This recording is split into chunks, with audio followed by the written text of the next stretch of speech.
வெளிப்படுத்தின விசேஷம் 2-3 அதிகாரங்களை வாசிக்கும் பொழுது, ஜெயம் கொள்ளுகிறவன் எவனோ அவனுக்கு என்று நிறைய ஆசீர்வாதங்களை ஆண்டவர் சொல்லி இருக்கிறதை வேதத்திலே நம்ம வாசிக்கிறோம். ஜெயம் கொள்ளுகிறவன் எவனோ அவனுக்கு ஜீவ விருட்சத்தின் கனியை தருவேன் சொல்லுகிறார். புதிய நாமத்தை அவனுக்கு நான் கொடுப்பேன் என்று ஆண்டவர் சொல்லுகிறார். தேவனுடைய ஆலயத்திலே தூணாக்குவேன் என்று ஆண்டவர் சொல்லுகிறார். இப்படி ஜெயம் கொள்ளுகிறவர்கள் ஜெயம் கொள்ளுகிறார்கள் என்று 7 முறை திரும்ப திரும்ப சொல்லப்படுகிறாரு. அப்போது இந்த கடைசி காலத்தில் வந்திருக்கிற நம்முடைய வாழ்க்கையில் நம்ம மனதில் கொள்ள வேண்டிய ஒரு முக்கியமான காரியம், நாம் ஜெயம் பெற்றவர்களாய் நிற்க வேண்டும். நான் ஜெயிக்கிறவனாக இருக்க வேண்டும். நான் ஜெயிக்கிறவளாக இருக்க வேண்டும். இதை மனதில் ஆழமாய் பதித்து கொள்ள வேண்டும். ஏன் ஆண்டவர் இந்த மாதிரி ஜெயம் கொள்ளுகிறவர்கள் என்பதாய் சொல்லுகிறார்? நாம் இந்த கடைசி காலத்தில் பல போராட்டங்களை நம்முடைய ஆவிக்குரிய வாழ்க்கையிலே சந்திக்கிறோம். இதுவரைக்கும் கண்டிராத போராட்டங்கள், நெருக்கங்கள், எதிர்ப்புகள், சோதனைகளை நாம் சந்திக்கிறோம். ஏனென்றால் சாத்தானுக்கு கொஞ்ச காலம் மாத்திரமே உண்டென்று அறிந்தபடியினால் அவன் பலத்த விதமாய் தெய்வ பிள்ளைகளுக்கு விரோதமாய் யுத்தம் செய்கிறான், போராட்டங்களை கொண்டு வருகிறான். ஆகவே நாம் யுத்தம் பண்ணி ஜெயித்து முன்னேறி போக வேண்டும். ஆகவே தான் வேத வசனத்தில் ஆண்டவர் அந்த காரியத்தை திரும்ப திரும்ப சொல்லி வைத்திருக்கிறார். ஆனால் நம்ம என்ன செய்கிறது? தோல்வி அடைஞ்சிடுறோமே. ஜெயிக்கணும்னு தான் நினைக்கிறோம், தோல்வி அடைஞ்சிடுறோமே. காலையில் எழும்பும் பொழுது என்ன செபிக்கிறோம்? இந்த நாள் முழுவதும் உமக்கு பிரியமாக இருக்கணும் ஆண்டவரே, உமக்கு சித்தமானபடி தான் நடக்கணும், என்னை காத்துக்கொள்ளுங்க அப்படின்னு கருத்தை ஜெபம் பண்ணி தான் நாள் ஆரம்பிக்கிறோம். ஆனால் படிக்கிற இடத்துல, வேலை செய்கிற இடத்துல, பிஸ்னஸ் செய்கிற இடத்துல, என் வீட்டுக்குள்ளேயே நம்மளை கோபப்படுத்துகிற மாதிரி ஒருத்தர் பேசிடுறாங்க, நம்ம வருத்தப்படுத்துகிற மாதிரி ஒரு காரியம் நடக்கிறது, நமக்குள்ள ஒரு எரிச்சலை உண்டாக்குற மாதிரி ஒரு காரியம் நடந்துருது. வெளியே போனால் நம்முடைய கண்களை பரிசுத்த குலைச்சலாக்கக்கூடிய காரியங்கள் நிறையா இருக்குது. என்ன செய்கிறது? எப்படி வாழ்கிறது? சில சமயம் இந்த மாதிரி மனமே சலித்து போகிறது இல்லை. அப்போ எப்படி வெற்றி உள்ளலாம் ஜெயம் பெற்ற ஒரு வாழ்க்கை வாழ முடியும்? அதெல்லாம் கஷ்டங்க, அதெல்லாம் முடியாதுங்க அப்படின்ற ஒரு சூழ்நிலைக்கு நம்ம விடுவோம் இல்லை? அப்படி தானே? நீங்கள் அப்படி வந்துட்டீங்கல்ல. முக்கியமாக வாலிப தம்பி, வாலிப மகள், அதெல்லாம் சொல்கிறதுக்கு நல்லா தான் இருக்குங்க. பரிசுத்தமாக வாழணும், ஜெயிக்கணும், மேற்கொள்ளணும், சோதனையில் விழுந்துடக்கூடாது, நீங்கள் ஜெயித்து பரிசுத்தத்தை காத்துக்கொள்ளணும்னு சொல்லி ப்ராக்டிக்கலாக பார்த்தா தானே தெரியும் உங்களுக்கு இது எவ்வளோ கஷ்டம். அதுவும் இந்த காலத்தில் வாலிபர்கள் பரிசுத்தமாக வாழ்கிறது என்பது முடியாத காரியங்க. அந்த மாதிரி சிந்தை நிறைய பேருக்குள்ளே விட்டது. அப்படி தானே? ஆனால் ஆண்டவர் சொல்லுகிறார், என் பிள்ளைகளே, நீங்கள் ஜெயிக்க முடியும். முடியாத ஒரு காரியத்தை ஆண்டவர் சொல்லுவாரா? நீங்கள் ஜெயம் பெற்றவர்களாக நிற்க முடியும். வேறு புஸ்தகத்தில் அப்படி ஜெயித்த நிறைய பேரை குறித்து வாசிக்கிறோம்ல. அதனால்தான் நாம் முற்றும் ஜெயம் கொள்ளுகிறவளாக இருக்கிறோம் என்று வேறு வசனம் நமக்கு சொல்லுகிறாரு. நீங்கள் முற்றிலும் ஜெயம் கொள்ளுகிறவர்கள் இல்லை. நீங்கள் பாருங்களேன், இந்த மாதிரி ஊழியம் செய்தாங்க, அந்த மாதிரி கர்த்தரால் பயன்படுத்தப்பட்டாங்க, அவங்கெல்லாம் கூட விழுந்து போயிட்டாங்க, அவங்கெல்லாம் கூட பின்வாங்கி போயிட்டாங்க, அவங்களெல்லாம் கூட பாருங்கள் ஆண்டவர் தூஷிகர் மாதிரி நடந்தபடி ஆகிப்போச்சு, நான்லாம் ஏமாத்துறாங்க அப்படின்னு நினைக்க தோன்றும். அப்படி தானே? பல சமயங்கள், சூழ்நிலைகள் நம்ம சுற்றி நடக்கிற காரியத்தை பார்க்கும்போது நாம் ஜெயிக்க முடியுமா என்ற சிந்தை உண்டாகத்தான் செய்யும். நான் ஆண்டவர் என்னை ஊழியத்துக்கு அழைத்த போது 1974 50 வருஷத்துக்கு முன்னால், அப்போவே நான் ரொம்ப ஆண்டவர் ஊழியத்துக்கு அழைத்த போது எனக்குள்ளே பல கேள்விகள். முதல்ல நான் ஒரு வாலிபனாக இருக்கிறேன், பரிசுத்தமாக முதல்ல நம்ம வாழ முடியுமா? அது ஊழியக்காரன் ஆகிட்ட எவ்வளோ பரிசுத்தமாக இருக்கணும், அதெல்லாம் நம்மளால் இருக்க முடியுமா? அதெல்லாம் கஷ்டமான காரியமாச்சே அப்படின்னு ஒரு எண்ணம். அதனால் ஆண்டவரை அழைக்கிறாரு. சரி, ஆண்டோடைய ஊழியத்துக்கு வரலான்னு நினச்சா, முன்னால் ஓடினவங்க ஓட்டப்பந்தயத்தில் சில ஊழியர்கள் வீழ்ச்சி அடைந்தார். இந்த ஊழியக்காரரெல்லாம் ஆண்டவர் அவ்வளோ வல்லமையாக பயன்படுத்தினார். அவர் நின்னாலே பிசாசெல்லாம் அப்படி அலறி ஓடும். அவர் அப்படி கையை நீட்டினால் அசுத்த ஆவிகள் அப்படி கீழே விழும். ஒரு வார்த்தை சொன்னாலே போதும் சப்பானி நடப்பாங்க, குருடர் பார்வை அடைவாங்க. அவ்வளோ பெரிய அற்புதம்லாம் நடந்திருக்கு. ரொம்ப ஆச்சரியமாக, அவ்வளோ பெரிய அற்புதமா? ஆமாம், அதை பார்த்தவங்கெல்லாம் கூட சொன்னாங்க, இந்த மாதிரி அற்புதம் நடக்கும், அவர் நின்னாலே அந்த மாதிரி கர்த்தர் வல்லமையாக பயன்படுத்துவார். அப்போ இப்போ என்னாச்சு? பின்வாங்கி போயிட்டாரு. இப்போ ஆண்டவர் விட்டு விலகி போயிட்டாரு. இப்போ இயேசுவை தூஷிக்கிற மாதிரி நடந்து கொள்ளுகிறார். அது கேட்டோன்னே இன்னும் எனக்கு பயம். இவ்வளோ வல்லமையாக பயன்படுத்தப்பட்ட ஊழியக்காரர் கூட இந்த மாதிரி ஆயிட்டார்னா நான்லாம் ஏமாத்துறோம். ஐயோ, இது ரொம்ப கஷ்டம்னு சொல்லி ஆண்டவர்கிட்ட அதெல்லாம் சொன்னேன். இந்த மாதிரி இந்த ஊழியக்காரர் விழுந்துட்டாருன்னு சொல்கிறாங்க, தமிழ்நாட்டில் இந்த ஊழியக்காரர் அமெரிக்காவில் இந்த ஊழியக்காரர், இங்கே இந்த ஊழியக்காரர், இவங்கெல்லாம் விழுந்து போனவங்க பின்வாங்கி போயிட்டாங்கலாம் சொல்கிறாங்க. இதெல்லாம் பார்க்கும்போது என்னாலெல்லாம் ஜெயித்து முன்னேற முடியுமா ஆண்டவரே? அதனால் ஆளை விட்டுருங்களேன், நான் ஒரு விசுவாசியாகவே இருந்துட்டு போகிறேன். ஊழியக்காரனே வந்த நிறைய பொறுப்புகள், எதிர்பார்ப்புகள் வந்துடுமே, அது கஷ்டம்தானேன்னு சொல்லி ஆண்டவர்கிட்ட நான் மனம் திறந்து பேசினேன். அப்போ ஆண்டவர் எனக்கு பதில் கொடுத்தார். நான் சொன்னல ஒரு அரை மணி நேரம் ஆண்டவர் என்னோடு பேசினார். நான் கேட்ட எல்லா கேள்விக்கும் பொறுமையாய் பதில் கொடுத்தார். அந்த மாதிரி முகமுகமாய் ஆண்டவர் பேசுகிற சமயம் இதெல்லாம் சொல்லி கேட்டேன் நான் ஆண்டவர்கிட்ட. அப்போ ஆண்டவர் சொன்னார், அவங்கெல்லாம் விழுந்து போனது உண்மைதான். ஆனால் இந்த ஓட்டப்பந்தயத்தில் ஓடின ஆயிரக்கணக்கான ஊழியக்காரங்க இருக்கிறாங்க. அதில் ஒரு சிலர் விழுந்து போனாங்க. ஆனால் வெற்றியோடு ஓடி முடித்தவங்க பெரும் கூட்டம் இருக்கிறாங்க. ஆனால் மேகம் போன்ற இத்தனை திரளான சாட்சி நம்மை சூழ்ந்து இருக்கிறது. அதை நினைத்து பாரு. இந்த ஊழியக்காரனை பாரு, வெற்றியோடு ஓடி முடித்தாங்க. இந்த ஊழியக்காரனை பாரு, வெற்றியோட ஜெயத்தோடு ஓடி முடித்தாங்க. இந்த மிஷினரியுடைய வாழ்க்கையை பாரு, வெற்றியோடு ஓடி முடித்து சாதித்தாங்க. இப்படி எத்தனை பேர் இருக்கிறாங்க. நீ விழுந்து போகிற 1-2 பேரை பார்த்து கொண்டு இருக்கிற. சரி, நீ பஸ்ஸில் ஏறி பிரயாணப்படுறாமா? ஒரு பஸ் விபத்துக்குள்ளாகி போச்சு, நீ பஸ்ஸில் ஏறாமல் இருப்பியா? நீ விபத்துக்குள்ளான பஸ் 1-2 ஆகும். அதையும் பார்க்குற, ஓடுற பஸ்ஸை பாரு. அதே மாதிரி தான் 1-2 பேர் பின்வாங்கி போயிருக்கலாம். 1-2 பேர் அப்படி பிசாசுக்கும் மாம்சத்துக்கு இடம் கொடுத்து விலகி போயிருக்கலாம். ஆனால் பெரும்பாலானவர்கள் ஜெயம் பெற்று சாதித்து வந்திருக்கிறாங்களே, அதை பாருன்னு சொன்னார். உண்மைதானே? அதை யோசித்த உடனே எனக்குள்ள தைரியம் வந்தது. ஆமாம், எவ்வளோ பேர் வெற்றியோடு ஓடி முடிச்சிருக்கிறாங்க.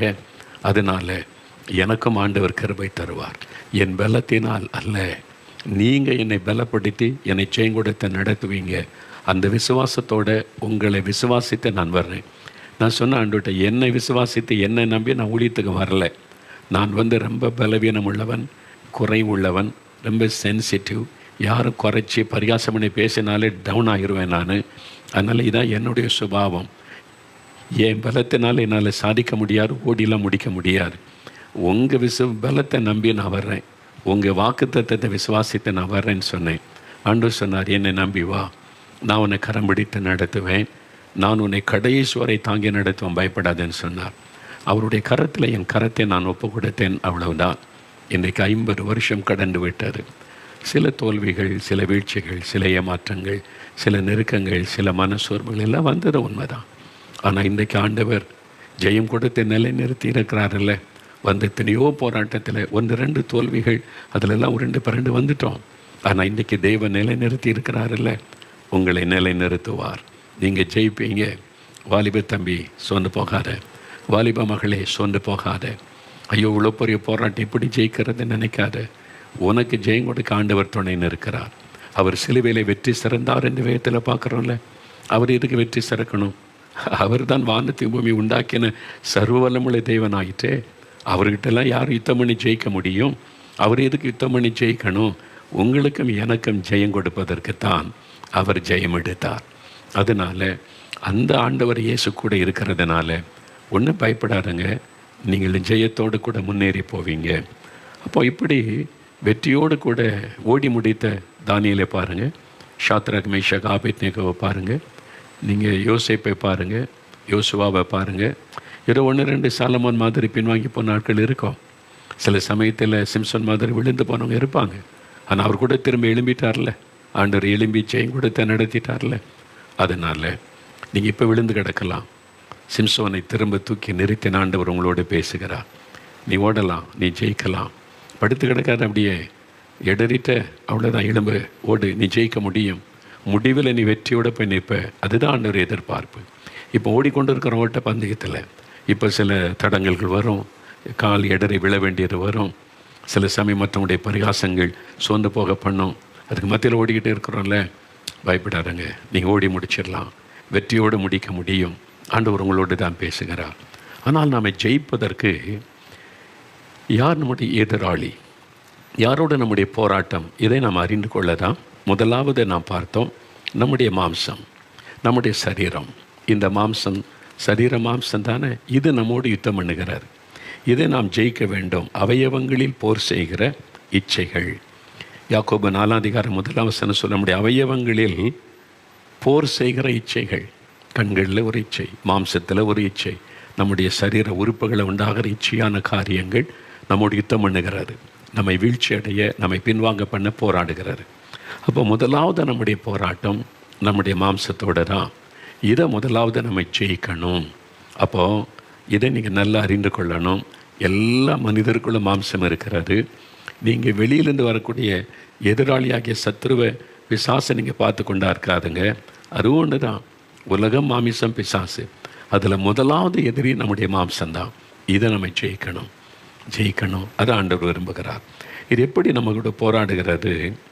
கலாத்தியர் 5:14-17 வசனத்தில் வாசிக்கும்போது, கடந்த முறை நம்ம பார்த்தால கலாத்தியர் 5:17 மாம்சம் ஆவிக்கு விரோதமாகவும் ஆவி மாம்சத்துக்கு விரோதமாகவும் இச்சிக்கிறது. நீங்கள் செய்ய வேண்டுமென்று இருக்கிறவைகளை செய்யாதபடிக்கு இவைகள் ஒன்றுக்கொன்று விரோதமாக இருக்கிறது. மாம்சமும் ஆவியும், இந்த ரெண்டு எங்கே இருக்குது? இங்கே தான் இருக்குது. இது மாம்சம் வெளியில் பார்க்குறோம்ல, உள்ளுக்குள்ள ஆவி இருக்கிறாரு. இந்த ரெண்டு ஒன்று கொண்டு போராடுது.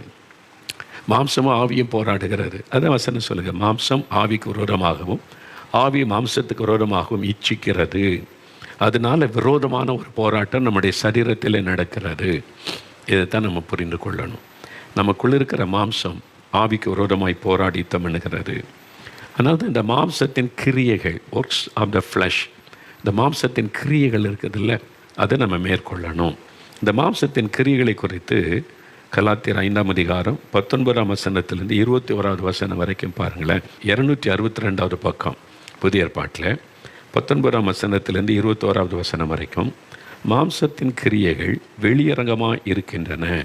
அவையாவன: விபச்சாரம், வேசித்தனம், அசுத்தம், காமவிகாரம், விக்கிரக ஆராதனை, பில்லிசூனியம், பகைகள், விரோதங்கள், வைராக்கியங்கள், கோபங்கள், சண்டைகள், பிரிவினைகள், மார்க்க பேதங்கள், பொறாமைகள், கொலைகள், வெறிகள், களியாட்டுகள் முதலானவைகளே. இப்படிப்பட்டவைகளை செய்கிறவர்கள் தேவனுடைய ராஜ்யத்தை சுதந்திரிப்பதில்லை என்று முன்னே நான் சொன்னது போல இப்பொழுதும் உங்களுக்கு சொல்லுகிறேன். இல்லை, இந்த மாம்சத்தின் கிரியைகள் என்னென்னலாம் பார்த்தீங்களா? கோபம், எரிச்சல், விபச்சாரம், வேசித்தனம், அசுத்தம், காமவிகாரம், பொறாமை, கொலைகள், வெறிகள், களியாட்டுகள், பார்த்தீங்களா? வைராக்கியம், கோபம், பகைகள், இதெல்லாம் பாருங்கள் நம்முடைய மாம்சத்திலேருந்து வெளிப்படக்கூடிய பாவக்கிரியைகள். இவைகளை நம்ம ஜெயிக்கணும். கோபம் வருது, திடீர்னு எரிச்சல் வருது, இச்சை நமக்குள்ளே உண்டாகிறது, கண்களின் இச்சை, மாமிசத்தின் இச்சைகள், பெருமை உண்டாகுது, பொறாமை உண்டாகுது. இப்படி நிறைய காரியங்களை, மாம்சத்தின் கிரியைகளை வேத வசனத்தில் ஆவியானவர் எழுதி வைத்திருக்கிறார். அப்போ இந்த மாம்சத்தின் கிரியைகள் நம்முடைய சரீரத்தில் எழும்பி போராடுகிறது, நமக்கு விரோதமாக யுத்தம் பண்ணுகிறது. நம்மை பாவத்துக்குள்ளாக, பாவத்துக்கு அடிமையாக, பாவ கரைகளை நமக்குள்ளே உண்டாக்கி நம்முடைய சமாதானத்தை கெடுக்க இந்த இச்சைகள் போராடுகிறது. மாம்சம் நமக்கு விரோதமாக யுத்தம் பண்ணுகிறது. இதை ஜெயிக்க முடியுமா? முடியும். அதனால தான் ஆண்டவர் சொல்லுகிறார், நீங்கள் ஜெயிக்க முடியும். நீங்கள் இந்த மாம்சத்தை முதலாவது ஜெயிச்சிட்டிங்கன்னா அதன் பிறகு ஈஸியாக உங்களுக்கு எதிராக வரக்கூடிய உலகத்தின் காரியங்கள், சாத்தானுடைய காரியங்களை ஜெயித்து விட முடியும். அதனால தான் முதலாவது நீங்கள் மாம்சத்தில் கிரியை செய்கிற, அவயவங்களிலிருந்து போராடுகிற இந்த பாவ காரியங்களை நம்ம ஜெயிக்கணும். அப்போ அது எப்படி இங்கே ஜெயிக்கிறது அப்படின்னு நினச்சிங்கன்னா, ஒரு காரியத்தை தெளிவாக நீங்கள் அறிந்து கொண்டால் உங்களுக்கு ஈஸியாக புரியும். பரிசுத்த பவுல் ரோமருக்கு எழுதின நிருபம் 8:5-10 பாருங்கள். இந்த மாம்சமும் ஆவியை எப்படி போராடுகிறது என்பதை தெளிவாக அறிந்து கொள்ளலாம். ரோமர் 8:5-10 அந்தியும் மாம்சத்தின்படி நடக்கிறவர்கள் மாம்சத்துக்குரியவைகளை சிந்திக்கிறார்கள், ஆவியின்படி நடக்கிறவர்கள் ஆவிக்குரியவைகளை சிந்திக்கிறார்கள். இதை நல்ல கவனிங்க. மாம்சம் ஆவி எப்படி போராடுகிறது, யுத்தம் பண்ணுகிறது என்றால், மாம்சத்தின்படி நடக்கிறவர்கள், இந்த மாம்சம் விரும்புகிறபடி, மனது விரும்புகிறபடி, கண்கள் இச்சித்தபடி, மாம்சம் விரும்பினபடி நடக்கிறவர்கள். இல்லை நீங்கள் போ அப்படின்னா தான் நடத்தப்படும். இதை பாரு, இதை செய்யி, இந்த வயசில் அனுபவிக்காமல் எப்போ அனுபவிக்கிறது? நீ என்ன இப்போ சாமியாரா? இப்போ உனக்கு வயசு என்ன 70 ஆகிப்போச்சு, இதை அனுபவிக்க வேண்டிய வயசு. அது மாதிரிலாம் கேட்டு இந்த மாம்சம் அது விருப்பப்படி செய்ய நம்மை தூண்டும். நீ போய் இதை பாரு, முதல்ல இதெல்லாம் அனுபவி, ஜபம் பரிசுத்தெல்லாம் அப்புறம் பார்த்து கொள்ளலாம், நீ இப்போ இதை அனுபவிக்க வேண்டிய வயசு, போய் அனுபவி, ஆண்டவர்கிட்ட வேணா மன்னிப்பு கேட்டுக்கலாம் போ அப்படின்னு சொல்லி அந்த மாம்சம் நம்மை தூண்டும். மாம்சத்தின் கிரியைகள் நமக்குள்ளிருந்து செயல்பட்டு ஆவிக்கு விரோதமாக அது கிரியை செய்யும். அதான் பார்க்கிறோம். மாம்சத்தின்படி நடக்கிறவர்கள் மாம்சத்துக்குரியவைகளை சிந்திக்கிறார்கள். அப்போ மாம்சத்தின்படி நடத்தப்படுறவங்க சிந்தனையும் மாம்சத்துக்குரியதாகவே இருக்கும். சிந்தை கரப்ட் ஆகிரும். சிந்தனையில் ஒரு கரப்ஷன் உண்டாகிறோம், பாதிப்பு உண்டாகிறோம், அதில் ஒரு பாவக்கரை வந்துவிடும். அப்போ அந்த சிந்தனையில் தான் முதல்ல அவன் கிரியை செய்து நம்முடைய மாம்சத்தை இயக்குகிறான், பொருளாத பிசாசானவன். அப்போ சிந்தனையில் உண்டாகிற காரியம் தான் மாம்சத்தில் வெளிப்படுகிறது. அப்போது ஆவிக்கேற்றபடி நடக்கிறவர்கள் ஆவிக்குரியவர்களை சிந்திக்கிறார்கள். அப்போ ஆவிக்கு ஏற்றபடி பரிசுத்த ஆவியானவரால் நடத்தப்படுகிறபடி ஆவிக்குரியவர்களாய் நம்ம நடக்கும்போது ஆவிக்குரிய சிந்தை நமக்கு உண்டாகும் என்று பார்க்கிறோம். மாம்ச சிந்தை மரணம், ஆவியின் சிந்தையோ ஜீவனும் சமாதானமுமாம். இந்த மாம்ச சிந்தை மரணத்தை பிறப்பிக்கும்.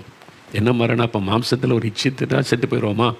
இல்லை, சரீரம் வெளியில் உள்ள சரீரம் சாவதல்ல, நம்முடைய ஆத்மா மரித்து விடும்.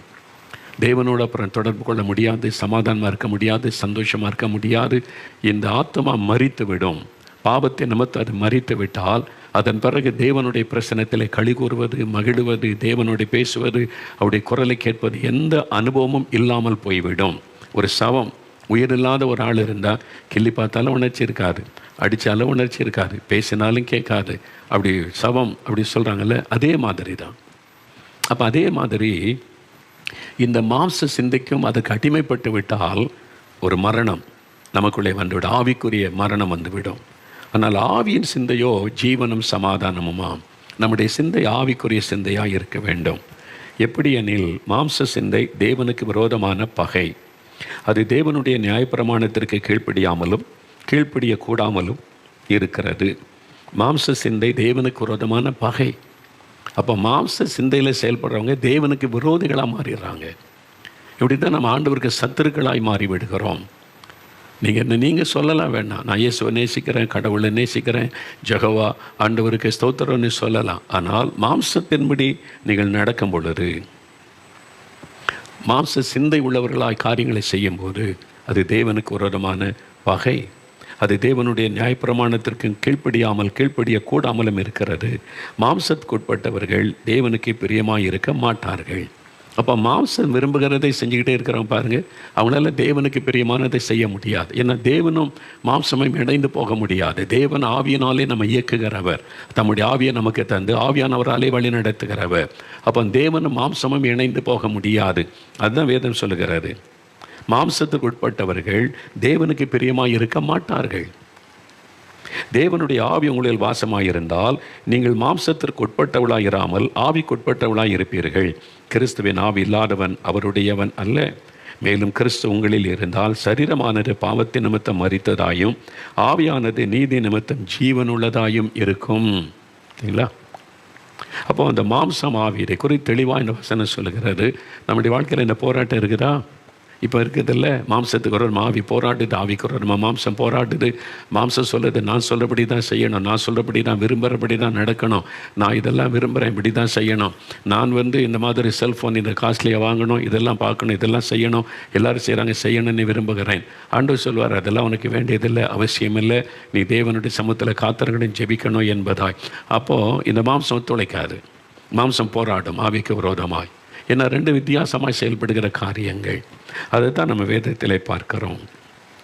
அப்போ என்னங்க செய்யணும்? இப்போ இந்த போராட்டம் இருக்கிறது உண்மைதான், அதுக்கு என்ன செய்கிறது அப்படின்னீங்கன்னா, ரோமர் 8:13 பாருங்கள். ரோமர் 8:13, மாம்சத்தின்படி பிழைத்தால் சாவீர்கள், ஆவியினாலே சரீரத்தின் செய்கைகளை அழித்தால் பிழைப்பீர்கள். ஆவியினாலே சரீரத்தின் செய்கைகளை அழித்தால், இந்த சரீரத்தில் கிரியை செய்கிறதில்ல, மாம்சத்தில் கிரியை செய்கிற பாவ உணர்வுகள், கோபம், எரிச்சல், இச்சைகள், பொறாமைகள், சண்டைகள், பகைகள், வைராக்கியங்கள், உலக ஆசைகள், பண ஆசைகள், புறங்குறது, இது மாதிரி பாவ காரியம் எல்லாம் இருக்கிறதெல்லாம் நம்முடைய மாம்சத்தில் வெளிப்படுறதில்ல. இதை அழிக்கக்கூடிய வல்லமை ஆவியானவருக்கு தான் உண்டு. ஆவியினாலே சரீரத்தின் செய்கைகளை அழித்தால் பிழைப்பீர்கள். அது அழிக்கப்படணும், அதாவது ஜெயிக்கணும், நீங்கள் அதை மேற்கொள்ளணும் என்பதாய் ஆண்டவருடைய வார்த்தை சொல்லுகிறது. அதான் முக்கியம்.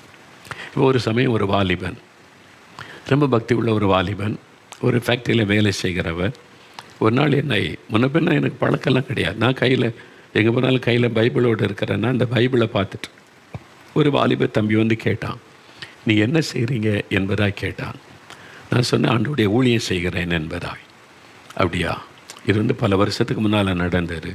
அவனும் ஒரு வாலிபன், நானும் ஒரு வாலிப பிராயத்தில் இருந்த சமயம். அப்போ அவன் கேட்டான், எனக்கு ஒரு பிரச்சனை இருக்குது, நீ உதவி செய்வீங்களா என்பதாய். சரி, நான் உதவி செய்கிறவங்களுக்கு என்ன பிரச்சனை? இல்லை, உங்கள்கிட்ட தனியாக கொஞ்சம் பேசணும், எனக்காக ஜெபம் பண்ணுவீங்களா? சரி, ஜெபிக்கிறேன்.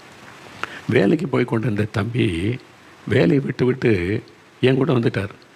நீ வேலை இன்றைக்கி லீவ் போட்டுக்கொள்ளலாம், இது ரொம்ப முக்கியம் எனக்கு, நான் எங்கே போய் கேட்குறதுன்னு தெரியல என்று சொல்லி என் கூட வந்துட்டார். 2 பேரும் வீட்டுக்கு வந்தோம், என்னோடய அறையிலே உட்கார்ந்தோம். சரி, சொல்லுங்கள், உங்களுக்கு என்ன பிரச்சனை, நான் என்ன செய்யணும்னு கேட்டேன். அவருடைய கண்கள் இந்த கண்ணீர் வடி ஆரம்பித்தார். அப்படியே அழுது கொண்டே இருந்தான். கொஞ்ச நேரம் அழுத பிறகு சொன்னான், நான் ரட்சிக்கப்பட்டிருக்கிறேன், இயேசு என் உள்ளத்தில் ஏற்றுக்கொண்டிருக்கிறேன், என் பாவத்தெல்லாம் அவர் மன்னிச்சிருக்கிறான்னு நிச்சயம்லாம் எனக்கு உண்டு. எனக்கு ரொம்ப சந்தோஷம். ரட்சிக்கப்பட்ட ஒரு வாலிபன், பாவம் மன்னிக்கப்பட்ட நிச்சயமெல்லாம் இருக்கிறாரு. அடுத்து சொன்ன காரியம்தான், அடுத்து அவன் சொன்னான், ஆனால் என்னை பரிசுத்தமாக காத்துக்கொள்ள முடியலை, என் கண்களை பரிசுத்தமாய் காத்துக்கொள்ள முடியலை, என் சிந்தனைகளை பரிசுத்தமாக காத்துக்கொள்ள முடியலை. அது நிமித்தம் என்னுடைய சரீர அவயவங்களுக்குள்ள அந்த பாவம் கிரியை செய்கிறது, என்னை மேற்கொள்ளுகிறது, என்னை வீழ்த்தி விடுகிறது. அப்போ ஒவ்வொரு நாள், ஐயோ நான் பாவம் செய்துட்டேன், ஆண்டவரே மன்னியும், கண்களை நிச்சயங்களை மன்னி, மாம்சீச்சை மன்னின்னு தினம் ஜெபிக்கிறேன், தினம் வீழ்ச்சி அடைகிறேன், தினம் ஜெபிக்கிறேன், தினமும் மறுபடியும் அந்த பாவத்தை செய்கிறேன். இது என்ன கிறிஸ்தவ வாழ்க்கை? அப்போ எனக்கு பூரணமான விடுதலை இல்லையா? எனக்காக நீங்கள் ஜெபம் பண்ணி எனக்கு ஒரு விடுதலை வாங்கி கொடுங்கள் என்றால். அதான் அவனுடைய பிரச்சனை. பரிசுத்தமாய் வாழ விரும்புகிறான், ஆனால் முடியவில்லை. இந்த பாவம் வேண்டாம் என்று நினைக்கிறான், அதை செய்யாமல் இருக்க முடியவில்லை. அதான் அவனுடைய பிரச்சனை. அப்போ நான் அவனை பார்த்து சொன்னேன், நான் வந்து ஜெபம் பண்ணுறதுனாலலாம் உனக்கு ஒரு பரிசுத்தம் வந்து விடாது, உனக்கு ஒரு உதவி செய்யலாம், உனக்காக நான் ஜெபிக்கிறேன். அதற்கு ஒருத்தர் தேவை, அவர் தான் பரிசுத்த ஆவியானவர். அவர் எப்பவும் உனக்குள்ளே நிரந்தரமாய் தங்கியிருந்து உன்னை வெற்றியின் பாதையில் நடத்துவார். அந்த ஆவியானவர் வரும்பொழுது என்ன நடக்கும்? இந்த மாம்சக்கிரி இருக்குதில்ல, உன்னுடைய கண்களின் நிச்சை, மாம்சத்தின் நிச்சை, பெருமைகள், பண ஆசைகள், இந்த மாதிரி பாவத்தை தூண்டுகிற காரியம்லாம் இருக்குதில்ல, அந்த ஆவியானவர் இறங்கும்போது அதை அழித்து விடுவார், அதை ஜெயித்து விடுவார். பிசாசின் மாம்சத்தின் கிரியைகள் அழிக்கப்படும். அதுக்கு தான் அவர் அக்னியாக இறங்கி வருகிறார். அந்த அக்னியானவர் நமக்குள்ளே இறங்கி வந்த மாம்சக்கிரிகள் அழிக்கப்பட்டு விட்டால் அப்புறம் அவ்வளோதான். நீங்கள் ஜெயமுள்ள ஒரு வாழ்க்கை செய்ய முடியும், பரிசுத்த ஆவியினுடைய வல்லமையினால் நீங்கள் வெற்றியுள்ள வாழ்க்கை செய்ய முடியும் என்பதாக நான் அவனுக்கு காரியத்தை விளங்க பண்ணினேன். அப்பொழுது இந்த வாலிபன், அப்படியானா இந்த பரிசுத்த ஆவியின் அபிஷேகம் வல்லமை எனக்கு வேணும், ஜெபம் பண்ணுங்க. இப்போ ஜெபிக்க முழங்கால் படியிட்டான். அவனோடு சேர்ந்து நான் ஜெபம் பண்ணினேன். அவன் எதுக்காக இந்த ஆவியானவரை கேட்கிறான்? வெற்றி உள்ள வாழ்க்கை செய்யணும், பரிசுத்தமுள்ள ஒரு வாழ்க்கை வாழணும். என்னால் முடியலை, எனக்கு ஆவியானுடைய உதவி வேணும், பரிசுத்த ஆவியானவர் அந்த அக்னி அவர் எனக்கு வேணும். நோக்கம். எல்லோரும் அந்நிய பாஷை பேசுகிறாங்க, நானும் பேசணும், என்னை மட்டும் நான் அபிஷேகம் பெற்ற மாதிரி தெரில, எல்லோரும் என்ன அற்பமாக பேசுகிறாங்க, அதுக்கல்ல. பரிசுத்தமாய் வாழ, வெற்றி உள்ள வாழ்க்கை செய்ய இந்த வல்லமை எனக்கு வேணும். நோக்கம் சரியாக இருக்கணும். அவங்களாம் அந்நிய பாஷை பேசுகிறாங்க, நான் பேசாமல் இருந்த அற்பமாக நினைக்கிறாங்க, அது பெருமைக்காக கேட்பார், சுயநலத்துக்காக கேட்பார். அதனால தான் நிறைய பேர் பெற்றுக்கொள்ளாமல் இருப்பார். ஆனால் இந்த வாலிப தம்பி, நான் பரிசுத்தமாக வாழணும், வெற்றி உள்ள வாழ்க்கை செய்யணும், அதுக்கு இந்த அபிஷேகம் வேணும், தாகத்தோடு கேட்டான். நானும் அவனுக்காக ஜெபம் பண்ணினேன். உடனே ஒரு பெரிய மாற்றம்லாம் வந்துடல. அதன் பிறகு நான் சொன்னேன், பயப்படாத, நீங்கள் தொடர்ந்து ஜெபம் பண்ணுங்க. உங்களுடைய வீட்டில் காலையில் எழும்பி ஜெபிக்கும்போது, இரவு ஜெபிக்கும்போது இந்த பரிசுத்தாவினால் நிரப்பப்படணும், இந்த வல்லமை வேணும், இந்த ஆவியானவர் எனக்குள்ளே இறங்கி மாம்சத்தின் கிரியைகளை அழிக்கணும், ஒரு வெற்றி உள்ள வாழ்க்கை எனக்கு வேணும்னு தொடர்ந்து ஜெபிங்க, ஆண்டவர் தருவார் என்று சொல்லி அனுப்பினேன். சரி என்று சொல்லிட்டு போனான். சில வாரங்கள் கழித்தார். ஒரு நாள் அவனை சந்திக்க நேர்ந்தது. தற்செயலாய் கடை தெருவில் என்னை பார்த்தோன்னே ஓடி வந்து என் கையை பிடித்து குலுக்கி மகிழ்ச்சியோடு சொன்னான், எப்படி இருக்கிறீங்க? எனக்கு அடையாளம் தெரிஞ்சிட்டு அந்த வாலிப தம்பி, எப்படி இருக்கிறீங்க தம்பின்னு கேட்டேன். அப்போ அவர் சொன்னான், நீங்கள் சொன்னீங்கள்ல, பரிசுத்தமாய் வாழ அந்த பரிசுத்தாவின் அபிஷேகம் வல்லமை வந்தால் மாம்சத்தின் கிரியைகளை அழித்து ஒரு வெற்றி தருவார்னு சொல்லி. ஆமாம், நீங்கள் சொன்ன மாதிரியே ஜெபம் பண்ணினேன்.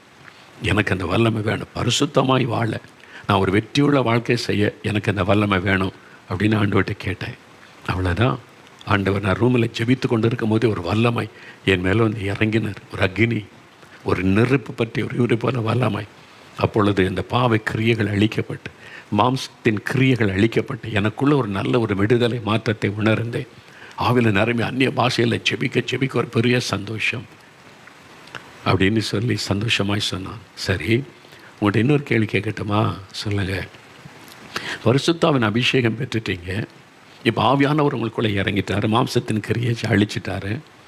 இப்போது மறுபடியும் அந்த பாவம் செய்யணும் என்கிற சிந்தையை, பாவம் உங்களை மேற்கொண்டு இருக்குதா, பாவம் உங்களை ஜெயித்திருக்குதா, நீங்கள் தோல்வி அடைஞ்சிருக்கிறீங்களா, அல்ல அந்த பாவ போராட்டமே உங்களுக்கு வரவில்லையா என்பதாக கேட்டேன். உடனே சொன்னால், பாவ போராட்டம்லாம் வருது, அதே மாதிரி சோதனைலாம் வருது, ஆனால் இப்போ நான் தோல்வி அடைவதில்லை, நான் வீழ்ந்து போவதில்லை. உடனே ஆவியானவரை உதவிக்கு அழைக்கிறேன். ஆவியானவர் எனக்கு உதவி செய்யணும். உடனே பரிசுத்த ஆவியானவர் என்னை நிரப்புவார். அந்த சோதனைகளை மேற்கொள்ள ஜெயிக்க எனக்கு பலன் தருகிறார். இதுதான் ஆண்டவர் சொன்னார். போராட்டம் இருக்குது, அதே பாவ போராட்டம் வருது, பாவ சோதனை வருது, பாவத்தின் நெருக்கம் வருது, மாம்சத்தில் இச்சையை தூண்டுகிற காரியெல்லாம் நடக்குது. ஆனால் இப்போ வீழ்ச்சி அல்ல, தோல்வி அல்ல, ஜெயம் ஆவியானவர் தருகிறார். இதான் ஆவியினாலே மாம்சத்தின் கிரியைகளை அழித்து ஜெயிப்பது. நீங்கள் ஜெயிக்கணும். கோபம் வருது, எரிச்சல் வருது, இச்சை வருது, என்ன பண்ண முடியும், உலகத்தில் இருக்கிறவங்க அப்படி தான் இருக்குன்னு சொல்லிட்டு போவதல்ல. நீங்கள் ஜெயிக்க முடியும், நீங்கள் ஜெயிக்கணும், அதை பொறுப்பை எடுக்கணும். நான் இதை ஜெயித்து வெற்றி உள்ள வாழ்க்கை செய்யணும் அப்படின்னு விரும்பணும், அதுக்காக செபிக்கணும். அதுக்கு உதவி செய்தான் பரிசுத்த ஆவியானவர். ஆவியினாலே மாம்சத்தின் கிரியைகளை நீங்கள் அழிக்க முடியும் என்று வேதம் சொல்லுகிறது அல்லவா? அதான் முக்கியம். இப்போ அந்த தம்பி பாருங்கள், இந்த சோதனைலாம் வருது, அந்த ஆவியானவர் எனக்கு வெற்றி தருகிறார் என்றார். அதனால தான் நாம் அனுதினமும் தேவ சமூகத்தில் போய் இந்த வேத வசனத்தை தியானித்து பரிசுத்த ஆவியில் நிரம்பி ஜெபிக்கணும். தினந்தோறும் வேத வசனத்தை வாசித்து தியானித்து ஜெபிக்க சத்துருவை மேற்கொள்ளக்கூடிய, மாம்சத்தின் கிரியைகளை மேற்கொள்ளக்கூடிய ஒரு வெற்றி தரக்கூடிய ஒரு அனுபவத்தை ஆவியானவர் நமக்கு தருவார். ஒரு நாள் அனுபவத்தோடு முடிந்து விடுவது அல்ல, அந்த தினமும் பரிசுத்த ஆவிக்குள்ளே நிரம்பி நீங்கள் ஜெபிக்கும் போது ஜெயம் பெற்றவளாக மாறுவீங்க. இப்போது வேத புஸ்தகத்தில் ரோமர்களின் நிருபம் 7ஆம் அதிகாரம் 15ஆம் வசனம் முதல் பாருங்கள். உங்களை பற்றி, என்னை பற்றி, நம்மை பற்றி தெளிவாக எழுதியிருக்கிற ஒரு விஷயம். இப்போ நம்ம பேசின இந்த வாலிபனுடைய வாழ்க்கையோடு இது ஒப்பிட்டு பாருங்கள். 15ஆவது வசனம், ரோமர் 7:15. எப்படி எனில், நான் செய்கிறது எனக்கே சம்மதி இல்லை, நான் செய்கிற காரியத்தில் எனக்கு சம்மதம் இல்லை. நான் விரும்புகிறதை செய்யாமல் நான் வெறுக்கிறதையே செய்கிறேன். நான் எதை விரும்புகிறேனோ அதை செய்யலை. ஜெபிக்கணும்னு விரும்புகிறேன், ஜெபிக்க முடியல. பரிசுத்தமாக இருக்கணும்னு விரும்புகிறேன், பரிசுத்தமாக இருக்க முடியல. தாழ்மையாக இருக்கணும்னு விரும்புகிறேன், தாழ்மையாக இருக்க முடியல. கோபப்படக்கூடாதுன்னு விரும்புகிறேன், கோபப்படாமல் இருக்க முடியவில்லை. நான் வெறுக்கிறதையே செய்கிறேன். நான் என் கண்களின் இச்சைகளை நான் வெறுக்கிறேன், ஆனால் அதை செய்து விடுகிறேன். மாம்சத்தின் இச்சைகளை நான் வெறுக்கிறேன், அதை செய்து விடுகிறேன். கோபத்தை, எரிச்சல், இச்சை காரியங்களை வெறுக்கிறேன், ஆனால் கோபம் வந்து விடுகிறது. அப்போ அதான் ஒரு மனுஷனுடைய ஒரு உண்மையான நிலைமை. நான் விரும்புகிறதை செய்யாமல் நான் வெறுக்கிறதை செய்கிறேன். அவயவங்கள் அப்படி தான் செய்கிறார். இப்படி நான் விரும்பாததை செய்கிறவனாய் இருக்க நியாயப்பிரமாணம் நல்லது அல்ல என்று ஒத்துக்கொள்கிறேனே. ஆதலால் நான் அல்ல, எனக்குள் வாசம் பண்ணுகிற பாவமே அப்படி செய்கிறது. நான் ரட்சிக்கப்பட்டுட்டேன், ஆண்டவருடைய பிள்ளை தான், அவருடைய ரத்தம் கழுவி விட்டது. ஆனால் இன்னும் எனக்குள்ளே பாவம் வாசம் பண்ணுகிறது. அதுதான் என்னை தூண்டுகிறது, அதுதான் என்னை பாவம் செய்ய, மாம்சத்தை தூண்டி தூண்டி தூண்டி என்னை செய்ய வைக்கிறது. அது எப்படி எனில், என்னிடத்தில், அதாவது என் மாம்சத்தில் நன்மை வாசமாக இருப்பது இல்லை என்று நான் அறிந்திருக்கிறேன். இது மாம்சம், இதில் நன்மை வாசமாக இருப்பதில்லை என்று அறிந்திருக்கிறேன். நன்மை செய்ய வேண்டும் என்கிற விருப்பம் என்னிடத்தில் இருக்கிறது, நன்மை செய்வதோ என்னிடத்தில் இல்லை. இதுதான் இன்றைக்கு ரட்சிக்கப்பட்ட தெய்வ பிள்ளைகளுடைய போராட்டம். நன்மை செய்ய வேண்டும் என்ற விருப்பம் இருக்கிறது, நன்மை செய்வதோ என்னிடத்தில் இல்லை. பரிசுத்தமாக இருக்க விருப்பம் எனக்கு இருக்கிறது, பரிசுத்தமாய் வாழ்வதோ என்னிடத்தில் இல்லை. எனக்கு அதான் நம்முடைய போராட்டம். ஆமாம், நான் இதை விட்டுன்னு நினைக்கிறேன், விட முடியல. இதை செய்யக்கூடாதுன்னு நினைக்கிறேன், செய்து விடுகிறேன். நான் இந்த மாதிரி இனிமேல் பேசக்கூடாது, அமைதியாக இருக்கன்னு நினைக்கிறேன், பேசி விடுகிறேன். ஒரு தாப்பனார் சொன்னாங்க, ஒரு முறை என்னை ஜெபிக்க வந்தாங்க. என்னையான்னு கேட்டேன். ஒரு வயசான தாப்பன்மார் வந்தால் வியாதி, பலவீனம், சில மன கஷ்டம் சொல்லுவாங்க. அவங்க சொன்னாங்க, எனக்கு ஒரு பலவீனம் ஐயா, ஆண்டவர் என்ன ரட்சித்திருக்கிறார், நான் ஆண்டவருடைய பிள்ளையாக இருக்கிறேன், அதிலெல்லாம் எனக்கு சந்தேகம் இல்லை. ஆனால் திடீர்னு கோபம் வந்துடுது எனக்கு. இந்த கோபம் வர்றதுனால என் குடும்பமே பாதிக்கப்படுது. காலையில் எழும்பி ஜெபிக்கிறேன், பைபிள் வாசிக்கிறேன். இந்த கோவப்படக்கூடாதுன்னு நினைக்கிறேன், என்னால் முடியலையே. டக்குன்னு கோவம் வந்துடுது, கோவமான வார்த்தை வந்துடுது. அதனால் என் மனைவி பாதிக்கப்படுறாங்க, பிள்ளைகள் பாதிக்கப்படுறாங்க, என்னால் எல்லாருமே பாதிக்கப்பட்டு குடும்பத்தில் சமாதானமே இல்லாமல் அப்படியே ஒரு நெருக்கமும் ஒரு அமைதியும் துக்கமும் காணப்படுகிறேன். நான் தான் அதுக்கு காரணம். அப்போ அந்த தகப்பனாருக்குள்ளே கோபப்படக்கூடாது என்ற விருப்பம் இருக்கிறது, ஆனால் கோபப்படாமல் இருக்க முடியல. சாந்தமாக இருக்கணும் விருப்பம் இருக்குது, சாந்தமாக இருக்க முடியல. இதுதான் பெரிய பிரச்சனை. அவர் சொன்னான், விரும்புகிறதை செய்யாமல் விரும்பாத தீமையை செய்கிறேன். 20வது வசனம், அந்தபடி நான் விரும்பாததை நான் செய்தால் நான் அல்ல, எனக்குள்ளே வாசமாயிருக்கிற பாவமே அப்படி செய்கிறது.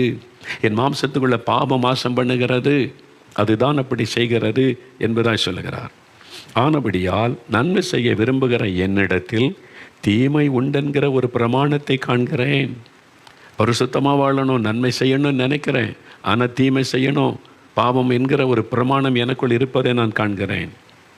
ஆகிலும் என் மனதின் பிரமாணத்திற்கு விரோதமாய் போராடுகிற வேறொரு பிரமாணத்தை என் அவயவங்களில் காண்கிறேன். ஒரு போராட்டம் நடக்குது என் அவயவங்களில். என் மனதில் நான் விரும்புகிறதுக்கு விரோதமான ஒரு போராட்டம் என் சரீர அவயவங்களிலே உண்டாகிறது. அந்த போராட்டத்தை நான் காண்கிறேன். அது என் அவயவங்களில் உண்டாயிருக்கிற பாவ பிரமாணத்திற்கு என்னை சிறையாக்கி கொள்ளுகிறது. அப்போ என் அவயவங்களிலே போராடுகிற பாவ காரியங்கள். நிர்பந்தமான மனுஷன் நான். இந்த மரண சரீரத்தை நின்று யார் என்னை விடுதலையாக்குவார்கள்? என்னுடைய போராட்டம். இந்த மரண சரீரத்தை நின்று யார் என்னை விடுவிப்பார்கள்? இது ரட்சிக்கப்பட்ட ஆண்டவருக்கு பிரியமாய் வாழ விரும்புகிற ஒரு மனிதனுடைய உள்ளத்தில் என்று எழும்பக்கூடிய ஒரு போராட்டம். பார்த்தீங்களா? ஜெயிக்க முடியல, ஆனால் நம்ம ஜெயிக்கணும் அப்படின்னு ஆண்டவர் சொல்கிறார்.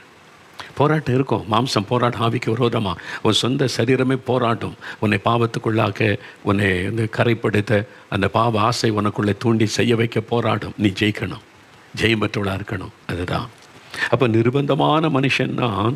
இந்த மரண சரீரத்திலிருந்து யார் விடுதலையாக்குவார்கள்? ஒரு மனிதனுடைய கதறுதல். பார்த்தீங்களா? இதை குறித்து பவுல் தான் எழுதுகிறார்ல. ரோமருடைய ஆட்சி காலம், பவுல் இருந்த இயேசுவின் நாட்களும் ரோமருடைய பவுலப்போஸ்தலனுடைய காலமும் ரோமர்களுடைய ஆட்சி காலம். இந்தியா வெள்ளையர்கள் ஆட்சி பண்ணாங்கல்ல, அது மாதிரி ரோமர்கள் இஸ்ரேல் தேசம், உலகத்தின் பல தேசங்கள், ஆசியா ஐரோப்பா நாடுகளில் பெரும்பகுதியில் அவங்க ஆட்சி பண்ணினார்கள். அவங்க கொடுக்குற கொடூரமான தண்டனை வாரடி, வாரினால் அடித்து காயப்படுத்துவது, அது ஒரு தண்டனை. அப்புறம் சிலுவையில் அறைவது, கைகளில் காலில் ஆணி அடித்து தொங்க விடுவது, அது ஒரு தண்டனை. இன்னொரு தண்டனை கொடுப்பாங்களாம், அது ரொம்ப கொடூரமானது. என்ன செய்வாங்க? இந்த மனிதன் அரசாங்கத்துக்கு விரோதமாக பாவம் செய்துட்டான், கொடிதான ஒரு பாவம் செய்துட்டான் அப்படின்னா அவனுக்கு ஒரு தண்டனை. என்ன தண்டனைன்னு சொன்னால், மரித்து போன ஒரு சவம், உயிரற்ற ஒரு சவத்தை அவனுடைய முதுகலை வைத்து அந்த உடம்போடு இணைச்சிருவாங்க. அதாவது யோசித்து பாருங்கள், ஒரு பிணம் செத்து போயிட்டான், உயிர் இல்லை. பிணத்தை கொண்டு வந்து உங்கள் முதுகலை வச்சு தலையோட தலை, கையோட கை, காலோட கால் வச்சு வர முடிய பிணைச்சிருவாங்க. அது எப்படி செய்வாங்கன்னு தெரியல, ஆனால் இணைச்சிருவாங்க. அது என்ன டேப்பு போடுவாங்களோ, கம்பினால் கட்டுவாங்களோ, ஏதோ ஒரு விதத்தில் இணைச்சிருவாங்க. இணைச்சி வெளியே விட்டுருவாங்களாம். போ, இவன் ஒரு பிணத்தை சுமந்து கொண்டு அலைவான், சரீரத்தை சுமந்து கொண்டு அலைவான். இவனை பார்த்து மக்கள் பரிதபிப்பாங்க, அவனை பார்த்து பயப்படுவாங்க. நம்மள பாவம் செஞ்சால் எப்படி தான் தண்டனை கிடைக்கும்? நீ அவனுக்கு யாரும் உதவி செய்ய முடியாது, அவனுக்கு யாரும் உதவி செய்ய முடியாது. அவனை காப்பாற்ற அரசாங்கம் கொடுத்துருக்கிற தண்டனை, ரோம் அரசாங்கம் கொடுக்குற கொடிய தண்டனை. அப்போ தான் அவனுடைய உள்ள கதறுமா, இந்த மரண சரீரத்தை நின்று யார் என்னை விடுதலை ஆக்குவார்கள்? ஒரு மரண சரீரத்தை நான் சுமந்து கொண்டு அலைகிறேனே. நீங்கள் யோசித்து பாருங்கள், அந்த மரண சரீரத்தில் தொலைவு இருக்கிற புழுக்கள் கொஞ்ச நேரத்தில் தோன்றி அந்த புழுக்கள் அதை அந்த உடம்பை அரிக்க பொழுது இவனுடைய உடம்புக்குள்ளே அந்த புழு துளைக்க ஆரம்பிக்கும். ஒரு துர்நாற்றம் ஒரு பக்கம், புழுனுடைய துளைத்து வருகிற அந்த வேதனை ஒரு பக்கம். ஜனங்கள்லாம் பார்த்து அவனை பரிகாசம் பண்ணுவாங்க. அந்த பிணத்தை சுமந்து கொண்டே அப்படியே அவன் அலைய வேண்டும். அவன் எங்கே தனியாக போய் எங்கே உட்கார முடியாது, படுக்க முடியாது. எப்படி அவனுடைய வாழ்க்கை இருக்குன்னு யோசித்து பாருங்கள். இது ஒரு பரிதாபமான நிலைமை. அவன் கதறுவானாம், இந்த மரண சரீரத்தினின்று யார் என்னை விடுதலையாக்குவார்கள்? அதே மாதிரி தான் நம்ம மனம் திரும்பி ரட்சிக்கப்படும் போது பழைய மனிதன் சிலுவையில் அறையப்பட்டு விட்டான். ஒருவன் கிறிஸ்துவுக்குள் இருந்தால் புது சிருஷ்டி, பழையவர்கள் ஒளிந்து போயின. கிறிஸ்தவன் தன் ஆசை இச்சைகளை சிலுவையில் அறைந்திருக்கிறான். அவரோடு கூட சிலுவையில் அறையப்பட்டேன், ஆயினும் பிழைத்திருக்கிறேன். அப்போ அவரோடு கூட சிலுவையில் அறையப்பட்டு விட்டோம். இப்பொழுது புது மனிதனாய் மாறிவிட்டோம் நினைத்தாலும் அந்த பழைய சரீரத்துக்கு பாருங்கள், இந்த ஆவிக்குரிய மனிதன் நமக்குள்ளே வந்து விட்டால் அந்த பழைய அந்த மாம்சம், அந்த சரீரம், அதை சுமந்து கொண்டே போகிறோம். அதுக்குள்ளே பாவம் இருக்கிறது. ஆவியில் ரட்சிப்பு வந்து விட்டது, ஆவியில் மனம் திரும்புதல், ரட்சிப்பு, சந்தோஷம் வந்து விட்டது. ஆனால் சரீரம் இன்னும் அந்த மாம்சம் நமக்குள்ளே போராடி கொண்டே இருக்கிறாரு. யார் விடுதலையாக்குவார்கள்? அப்போ இதெல்லாம் நம்ம ஜெயிக்க முடியுமா? இவ்வளோ போராட்டம் இருந்தால் ஜெயிக்க முடியுமான்னா முடியும். அதுதானே சொல்லியிருக்குது 8ஆம் அதிகாரத்தில், ரோமர் 8ஆம் அதிகாரத்தில் நீங்கள் வாசிக்கும்போது 2வது வசனம், கிறிஸ்து இயேசுவினாலே ஜீவனுடைய ஆவியின் பிரமாணம் என்னை பாவம் மரணம் என்பவைகளின் பிரமாணத்தினின்று விடுதலையாக்கிற்றே. எனக்கு விடுதலை கிடைத்து விட்டார். அந்த மாம்ச சரீரத்தில் இந்த விடுதலை, அந்த பழைய மனிதன், பழைய மாம்சம், நான் சிலுவையில் நிறைய ஒப்பு கொடுத்தேனே, இந்த பழைய மாம்சம், அந்த பழைய பாவங்கள், இச்சைகள், கோபங்கள், எரிச்சல்கள், வைராக்கியங்கள், சண்டைகள், பகைகள், மார்க்க பேதங்கள், விக்கிரக ஆராதனை, ஆணவம், இது போன்ற பாவத்தெல்லாம் இருந்த பழைய சரீரத்தை சுமந்து கொண்டு இருந்தல்ல, அதிலிருந்து ஒரு விடுதலை ஆவியானவர் கொடுத்து விட்டார். அதுக்குதான் பரிசுத்த ஆவியானுடைய வல்லமை. அவர் இல்லாமல் நம்ம ஜெயிக்க முடியாது. அவர் இல்லாமல் இதெல்லாம் மீறி நம்ம வெற்றியுள்ள வாழ்க்கை செய்ய முடியாது, பரிசுத்தமுள்ள வாழ்க்கை செய்ய முடியாது. ஆனால் தான் ஆவியினாலே சரீரத்தின் செய்கைகள் அழிக்கப்பட வேண்டும் என்று வேதம் சொல்லுகிறது. ஆனால் தான் அந்த தம்பி பாருங்கள், ஜெபம் பண்ணின போது ஆவியானுடைய வல்லமை இறங்கின உடனே அந்த பழைய மனிதன் விலகினான், இல்லாமல் போய்விட்டார். அவர் சுமந்து கொண்டிருந்த பழைய மனிதன், அந்த பழைய பாவ மனிதன் அவர் விட்டு போய்விட்டார். இப்போ ஆண்டவர் வெற்றியுள்ள வாழ்க்கை தருகிறார், உங்களுக்கு தருவார், நீங்கள் பெற்றுக்கொள்ள முடியும். அதனால தான் ஆண்டவர் இன்றைக்கு உங்களோடு பேசுகிறார். என் பிள்ளைகளே, முதலாவது உங்களுடைய அவயவங்களிலே போர் செய்கிற இச்சைகளை நீங்கள் மேற்கொள்ளணும், நீங்கள் ஜெயிக்கணும். அது உங்களுடைய ஆவிக்கு விரோதமாய் போராடுகிறது. அதுதான் உங்களை பின்னுக்கு இழுக்கிறது. அதுதான் முன்னேற விடாதபடி தடுக்கிறது. ஜெபத்தை தடுக்கிறது, உபவாசத்தை தடுக்கிறது, ஊழியத்தை தடுக்கிறது, முன்னேறி போக விடாதபடி பின்னுக்கு இழுத்து கொண்டு இருக்கிறது. நீங்கள் அதை ஜெயித்துட்டா முன்னேறி போவீங்க. அதனால தான் நீங்கள் ஜெயம் பெற்றவளாக இருக்கணும். முதல்ல உங்களுடைய மாம்சத்தை நீங்கள் ஜெயிக்க வேண்டும் என்பதை அறிந்து கொள்ளணும். அதுக்கு என்னங்க செய்யணும்? பரிசுத்த ஆவியானுடைய வல்லமை, அந்த அபிஷேகம், ஆவியானுடைய நிறைவை நம்ம நிரம்ப பெற்றுக்கொள்ள வேண்டும். அது மாத்திரம் எப்பொழுதும் பரிசுத்த ஆவியினால் நிறைந்திருங்கள். நம்ம ஒரு நேரம் அபிஷேகம் பெற்றோம், அதோடு முடிந்து விட்டது என்பதல்ல.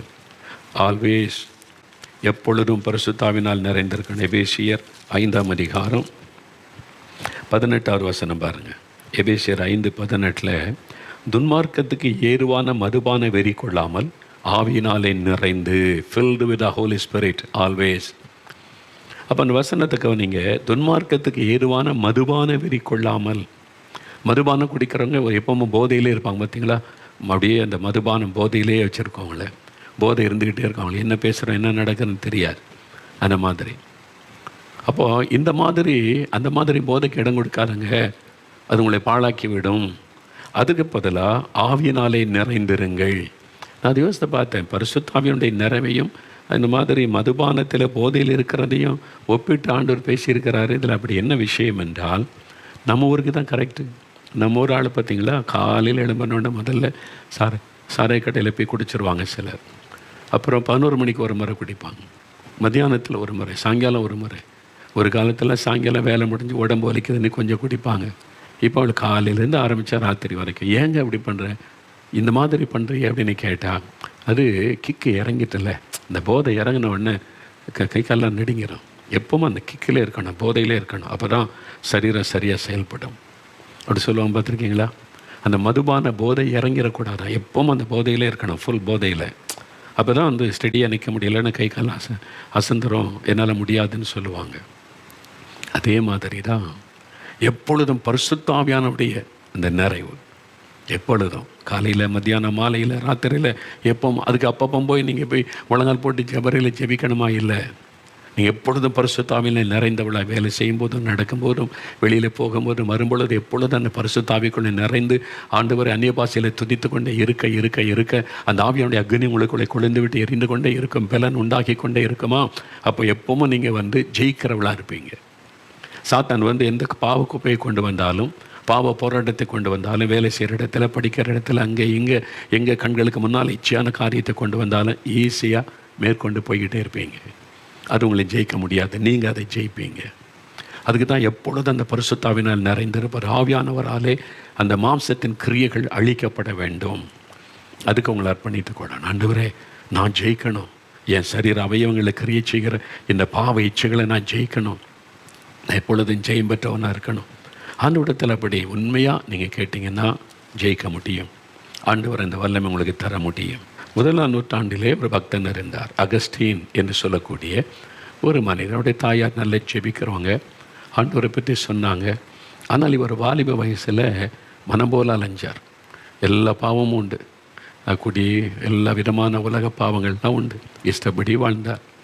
கண்கள் இச்சித்த ஒன்றையும் விட்டு வைக்கலை, மாம்ச விரும்பின ஒன்றையும் விட்டு வைக்கலை, எல்லாத்தையும் அனுபவி அப்படின்ற மாதிரி வாழ்ந்துட்டார். இப்போ சமாதானம் இல்லை, அவருடைய வாழ்க்கையில் நிம்மதி இழந்துட்டார். அவருடைய தாயார் அவருக்காய் கண்ணீரோடு ஜெபித்த ஜெபத்தை கேட்டு ஒரு நாள் ஆண்டவர் இவரை ரட்சித்தார். இவர் ரட்சித்த பிறகு அவருக்குள்ளே பாவம் மன்னிக்கப்பட்ட சமாதானம் வந்து விட்டார். ஆனால் அடுத்து என்ன பிரச்சனை? எந்த பாவத்தை விட்டு வந்தாரோ அது மறுபடியும் வந்து தாக்குகிறது, மறுபடியும் போராடுகிறது, அந்த பாவத்தை குளிக்க போராடுகிறது. இவரால் மாம்சத்தை ஜெயிக்க முடியல, ரொம்ப கஷ்டப்பட்டார். அதனால் பார்த்தார், மக்களோடு வசித்தா தானே இந்த மாம்ச போராட்டம்லாம் வருது. எங்கேயாவது போய் ஆசிரமத்தில் தனியாக காட்டுக்குள்ள உட்காந்துடலாம், அப்படிலாம் போய் தனியாக போய் உட்காந்து பார்த்தார். ஆட்கள் யாரையும் பார்க்கக்கூடாது, ஜனங்களே சந்திக்கக்கூடாது, அப்படியே இருக்கணும் இருந்து பார்த்தார். அப்பவும் சிந்தனை அவரை வாட்டி வதைத்தது, மாம்ச உணர்வுகள் மேற்கொண்டது. இது மாதிரிலாம் பிரயாசப்பட்டும் ஒன்றும் நடக்கலை. மாம்ச பிரயாசம் சாதாரணமாக பிரயாசப்பட்டு எல்லாம் செய்தோம். கடைசியில் ரொம்ப மனம் சோர்ந்து போய் ஒரு மரத்தடியில் போய் எண்ணிப்பா தன்னை குறித்து நினைத்து அப்படியே துக்கத்தோடு படுத்தார். நான் பரிசுத்தமாக தான் நான் வாழ விரும்புகிறேன், என்னால் முடியலையே. என் மாம்சத்தில் உண்டாகிற ஆசைகள் இந்த பாவ சோதனை மேற்கொள்ள முடியலையே என்பதாக யோசித்தாராம். அப்போ நினச்சாராம், பரிசுத்தமாலாம் வாழ முடியாது, இந்த பாவ உணர்வுகளை ஜெயிக்க முடியாது, அவ்வளோதான் என்பதாய் நினைத்தாராம். அந்த நேரம் ஒரு சத்தம் கேட்டார், டேக் அண்ட் ரீட், எடுத்து வாசி என்கிற ஒரு சத்தம் வந்து, எடுத்து வாசி. அப்போ ரோமர் 13ஆம் அதிகாரம் 12, 13, 14 வசனங்கள். ரோமர் எடுத்து வாசி. உடனே டக்குன்னு எழும்பினார். ஒரு சத்தம் கேட்டுச்சே, எடுத்து வாசி என்கிற சத்தம். அது ரோமர் 12, 13, 12, 13, 14.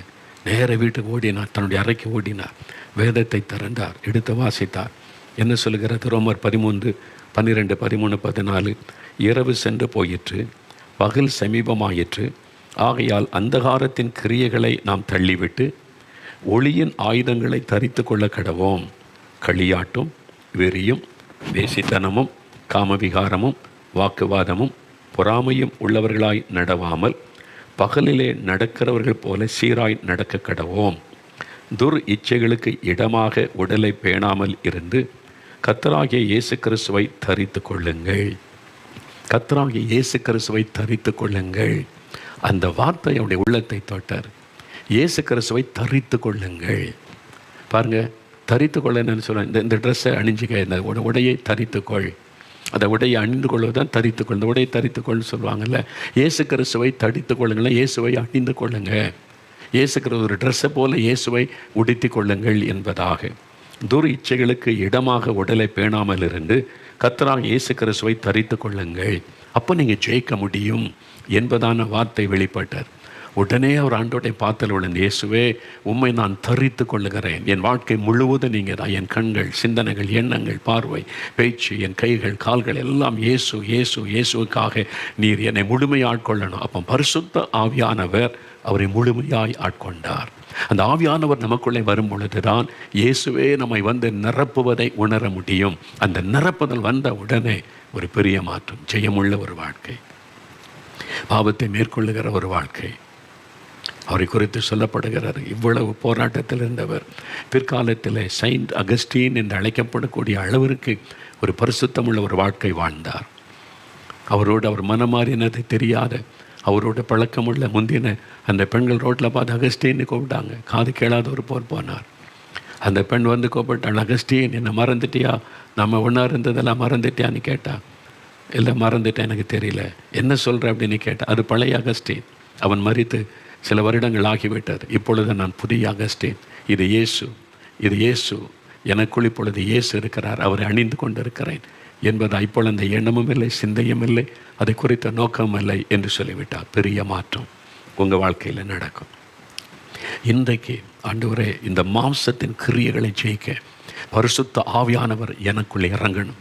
அந்த அக்னி எனக்குள் இறங்கி மாம்சத்தின் கிரியைகளை அழிக்கணும். இயேசுவை நான் அணிந்து கொள்ளணும். இயேசுவால் நான் நிரப்பப்படணும்.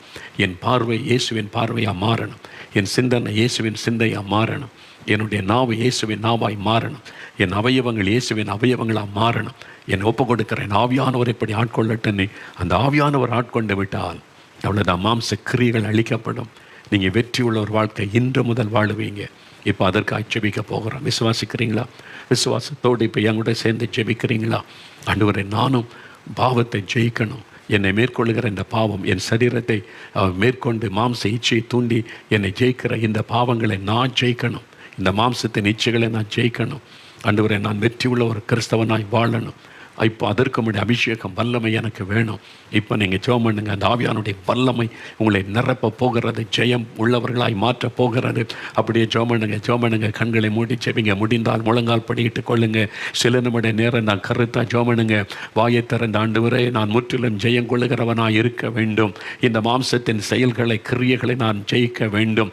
இந்த மாம்சத்தின் கிரியைகள் அழிக்கப்பட வேண்டும். என்னை பாவம் செய்ய தூண்டுகிற என் அவயவங்களில் கிரியை செய்கிற பாவ பிரமாணத்தின் கிரியைகள் அழிக்கப்பட வேண்டும். கண்களின் இச்சைகளை தூண்டுகிற, மாம்ச இச்சைகளை தூண்டுகிற பெருமை, பொறாமை, எரிச்சல், கோபம், வைராக்கியம், பகைகள், சண்டைகள், பண ஆசை என்று என்னை தூண்டுகிற இந்த மாம்சத்தின் கிரியைகள், பாவ கிரியைகள் அழிக்கப்பட வேண்டும். இப்பொழுது பரிசுத்த ஆவியானுடைய அக்னி எனக்குள் இறங்கட்டும்.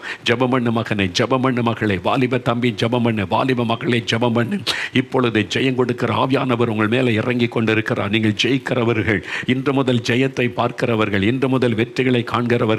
இதோ அந்த பரிசுத்த ஆவியானுடைய அக்னி உங்கள் மேலே இறங்கி கொண்டு இருக்கிறாரு. கேளுங்கள், இப்பொழுது என்னை நிரப்பும், அக்னியாக என்னை மாற்றும். அந்த மாம்சத்தின் கிரியைகளை அழித்து போடுவீராக, சுட்டரித்து போடுவீராக. இப்பொழுது ஆவியானுடைய வல்லமை இறங்கட்டும். இயேசு கிறிஸ்துவை நான் அணிந்து கொள்ள வேண்டும். இயேசு கிறிஸ்துவால் நான் நிரப்பப்பட்டிருக்க வேண்டும். நிரப்புங்க ஆண்டவரே. இந்த மகனை நிரப்புங்க, இந்த மகளை நிரப்புங்க. யார் யார் ஜெபிக்கிறார்கள் ஒவ்வொருவரையும் ஆவியானவர் நிரப்பி இப்பொழுது ஆட்கொள்ளும். ஜெயம் பெற்றவர்களாக அவர்களை நிலை நிறுத்தும். மாம்சத்திலே போராடுகிற பாவ பிரமாணத்தை ஜெயிக்கிறவர்களாய் ஒவ்வொருவரை நீர் மாற்றும். ஜெயம் பெற்றவர்களாய் மாற்றும். இதோ நீர் ஜெயம் தருகிறீர், உமக்கு நன்றி. மாம்ச கிரியை அழிக்கப்படுகிறது, உமக்கு நன்றி. மாற்றங்களை நீர் உண்டாக்குகிறீர், அதற்காக உமக்கு நன்றி. இந்த நிமிஷம் முதல் மாற்றத்தை காணட்டும். உடைய வல்லமை தொட்டதற்காய் ஸ்தோத்திரம். இயேசு கிறிஸ்துவின் நாமத்தில் ஜெபிக்கிறோம், ஜெயம் எடுக்கிறோம் பிதாவே. ஆமேன்.